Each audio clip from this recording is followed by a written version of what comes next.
Hello beautiful people, Assalamu alaikum. We are back with our another video. আজ আমরা গিয়েছিলাম the aristocrat লাউঞ্জে। এটির location হচ্ছে Dhanmondi 9/A Gausia twin পিকের 5th ফ্লোরে। আমি অ্যান্ড আমার ফ্রেন্ডসরা লাঞ্চ বুফেতে গিয়েছিলাম, যেটার প্রাইস ছিল পার পারসন 899 টাকা। আমরা একটু আগেই পৌঁছে গিয়েছিলাম। আমার মনে হয় বুফেতে সবসময় একটু আগে গেলেই ভালো, তাহলে আপনারা ক্রাউডটা কম পাবেন আর অলমোস্ট সব আইটেমই টেস্ট করতে পারবেন। আপনারা দেখতেই পাচ্ছেন রেস্টুরেন্টের স্পেসটা অনেক বড় আর ইন্টেরিয়রটা বেশ সুন্দর। এখানে আপনারা চাইলে wedding, birthday party, anniversary, official meeting করতে পারবেন।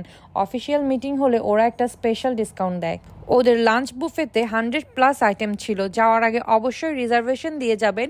এখানে অলমোস্ট 500 জন একসাথে বসার ব্যবস্থা আছে। এবার চলে আসি খাবারে। এখানে 3 টাইপের নান রয়েছে, গার্লিক নান, জাফরানি নান, বাটার নান, এবং 2 টাইপের কাবাব ছিল, বটি কাবাব, হারিয়ালি কাবাব। আপনারা নানের সাথে কাবাবগুলো ট্রাই করতে পারবেন। এবার আসি মেইন কোর্সে। এখানে ছিল authentic mutton kacchi biryani. Mutton kacchi বিরিয়ানিটা বেশ ভালো ছিল, এখানে মাটনের পরিমাণটাও পারফেক্ট ছিল।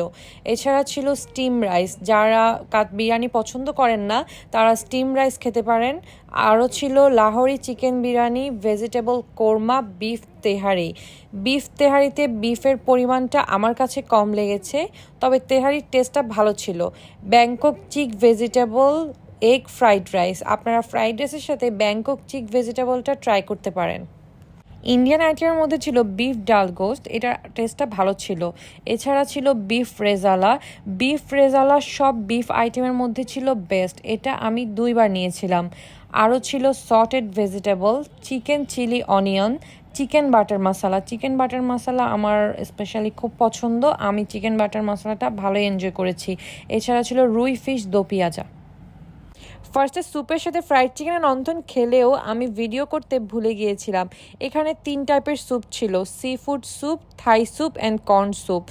আমরা থাই স্যুপটি ট্রাই করেছিলাম, আমার কাছে থাই স্যুপটি ভালো লেগেছে। এছাড়া এই বুফেতে ডিফারেন্ট টাইপের সালাদ, ডেজার্ট অ্যান্ড আইসক্রিম ছিল।